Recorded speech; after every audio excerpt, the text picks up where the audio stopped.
நான் உன்னை அழைத்திருக்கிறேன். I have called you. பயப்படாதே. Do not fear. உன் வழி வாய்க்கும். And your ways will prosper. தேவன் உனக்கு சொல்றார், நான் உன்னை அழைத்திருக்கிறேன், உன் வழி வாய்க்கும். And God said, I have called you and your matters will prosper. எனக்கு சித்தமானதெல்லாம் நான் உனக்கு செய்வேன். Whatever is according to my will, I shall do it. எத்தனை பேர் அப்படி விசுவாசிக்கிறீங்க? And how many of you believe this? உன் பிள்ளைகளுடைய காரியமானாலும், It may be the matters of your உன்னுடைய children. காரியமானாலும், It may be your matter. ஊழிய காரியமானாலும், It may be the matters of ministry. கர்த்தருக்கு சித்தமானது அவர் கையினாலேயே உனக்கு வாய்க்கும். And the pleasure of the Lord shall prosper in his hands.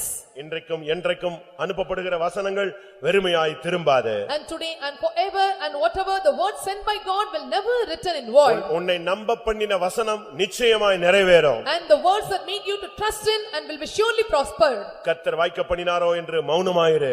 And so till the Lord make it prosper, you be silent. வாய்க்க பண்ணுவார் என்று விசுவாசி. Believe and the Lord shall make it prosper. என் தேவன் வாய்க்க பண்ணுவார் என்று அறிக்கையிடு.